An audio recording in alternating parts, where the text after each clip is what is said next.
అందరికీ నమస్కారం. నేను డాక్టర్ మల్లేష్, రాజోలి ఐజా పశు వైద్య అధికారిని. ఇప్పుడు గవర్నమెంట్ నుంచి గాలికుంటు వ్యాధి టీకాలు వేస్తున్నారు. ఊరూరు తిరిగి, ఇల్లులు తిరిగి మేము వ్యాక్సిన్స్ వేస్తూ ఉన్నాము. ఇటు అవకాశాన్ని పశు పోషకులు, రైతు సోదరులు అందరూ సద్వినియోగం చేసుకోవాల్సిందిగా కోరుతున్నాము. ఈ కార్యక్రమము గత నెలలో 15వ తారీఖులో మొదలైంది. ఈ నెల 15వ తారీఖు వరకు ఇది కొనసాగనుంది. ఇంకా ఎవరైనా తప్పిపోయిన పశువులు కానీ, రైతులు సోదరులు కానీ పశు వైద్య బృందాన్ని కలిసి మిగిలిన పశువులకు కూడా వ్యాక్సినేషన్ చేసుకోవాల్సిందిగా మేము కోరుతున్నాం. అదేవిధంగా ఈ వ్యాధి లక్షణాలు ఏముంటాయంటే నోట్లో, కాళ్ళలో పుండ్లు ఏర్పడటము, తినడము, వాటర్ తాగడము తగ్గించడము, పాల ఉత్పత్తి అవి తగ్గడము ఉంటుందన్నమాట. అది కాకుండా ఉండాలి అంటే ఈ టీకా వేసుకుంటే ఈ ఇబ్బంది నుంచి పశువులని మనము రక్షించిన వాళ్ళము అవుతాము. సో మనము రైతులు సోదరులందరూ ఈ టీకా తప్పనిసరిగా విధిగా ఈ అవకాశాన్ని వేయించవలసిందిగా కోరుతున్నాము.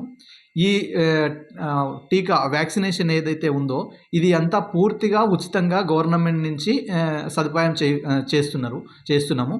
కాబట్టి ఈ ఎవరికి ₹1 ఇవ్వాల్సిన పని లేదు.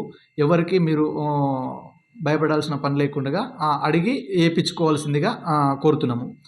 అదేవిధంగా ఏదైతే మీకు గాలికుంటు వ్యాధి ఎఫ్ఎండి అంటే ఫుట్ అండ్ మౌత్ డిసీజ్ అంటాము. ఈ ఫుట్ అండ్ మౌత్ డిసీజ్కి వచ్చిన ఎనిమల్ ఏదైతే ఉందో కుంటిన లేదంటే నోట్లో పుండ్లు ఏర్పడిన, అల్సర్లు ఏర్పడిన వాటి పశువులని మిగతా మంద నుంచి సపరేట్ చేసి వాటిని నీళ్లు కానీ, ఆహారం మేత కానీ సపరేట్గా పెట్టి ఇవ్వవలసిందిగా, తగు జాగ్రత్తలు తీసుకోవాల్సిందిగా కోరనైనది. పశువుల కాపరులకి పశువులకు ఇచ్చే మేత కానీ, నీళ్లు కానీ ఎప్పటికప్పుడు నీట్గా, క్లీన్గా ఉన్న ఫ్రెష్ వాటర్ కానీ ఇవ్వాలి. మేతకు సంబంధించి ఎటువంటి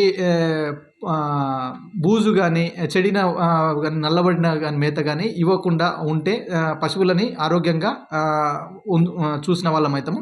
అదేవిధంగా మనము పశువుల ఉత్పత్తులు ఏవైతే ఉన్నాయో, పాలు, జంతువుల ఉత్పత్తులలో పాలు, ఉన్ని, మాంసం వీటిని మనము కన్జంప్షన్ చేస్తాం కాబట్టి వాటి నుంచి మనకి ఏ డిసీజ్ రాకుండా, జూనోటికల్ డిసీజెస్ రాకుండా జాగ్రత్త పడిన వాళ్ళం అవుతాం. Thank you. ధన్యవాదాలు.